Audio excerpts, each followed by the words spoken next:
Kana so ka cire hoto daga jikin background kamar haka?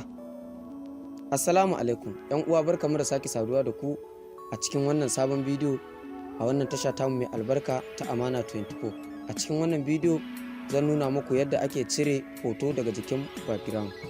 Kafin mu je ga bidiyon, kada ku manta ku danna wannan alama ta subscribe, sai ku danna alamar ƙararrawar sanarwa, sai ku zaɓi all. Mun gode.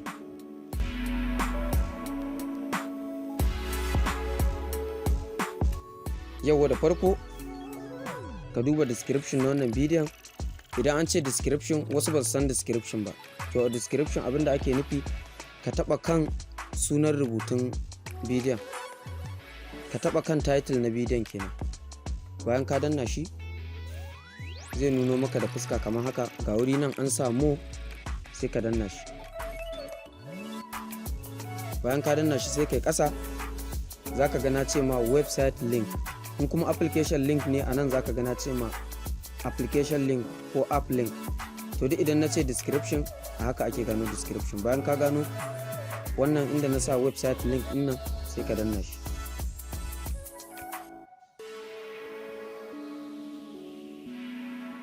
Bayan ka danna shi zai fito maka da fuska kamar haka. Ga wuri nan ya ce tap here to upload your picture. Sai ka danna shi domin ka uploading din hoton da kake so ka yi amfani da shi. Bayan ka danna sai ka zaɓi hoton da kake so ka yi amfani da shi. To misali bari in yi amfani da wannan hoton na farko. Sai ka danna continue with SD. To bayan ya kawo maka fuska kamar haka, sai ka taɓa wannan alama ta farkon. Wannan a kowane hoto da kake so ka ebe, bayan ka danna wannan alama sai ka zana jikin hoton. za ga wata kala tana fitowa haka, wani green kala haka tana fitowa. Ka dai so dai ake ka zana ka ɓoye hoton gaba ɗaya.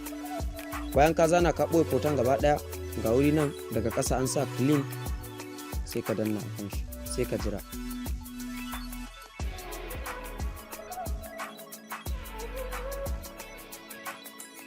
To za ku ga yanzu wannan hoton da na zana a kan shi ya fita. Shi ma wannan idan kana so ka cire shi, sai ka danna wannan alama dai ta farkon nan wadda muka fara danna, shi ma sai ka zana a kan shi.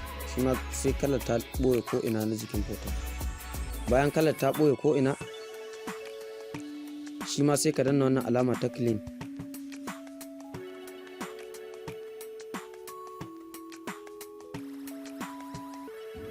Shi ma za ka ga yanzu duka hotunan sun riga sun cire sun bar background din. Idan kana so ka yi downloading din background din, sai ka danna wannan alama ta downloading. To ni ba downloading din shi zan yi ba, zan dai ƙara nuna muku wani misalin ne. Sai ka danna wannan alama, wannan arrow din nan ga nan, sai ka taba shi. Sai ka ƙara danna nan domin kai uploading din wani hoton. Sai ka ƙara zaɓo wani hoton da kake so ka yi amfani da shi. To yanzu bari in taɓa hoto na biyu kenan. Bayan ka danna shi, shi ma sai ka danna continue with SD. Shi ma sai ka danna wannan alama ta farko da muka yi amfani da ita. Shi ma sai ka zana ka ɓoye hoton, ka tabbatar kalar ta ɓoye hoton. Bayan ka yi haka sai ka danna inda aka sa clean ɗin nan.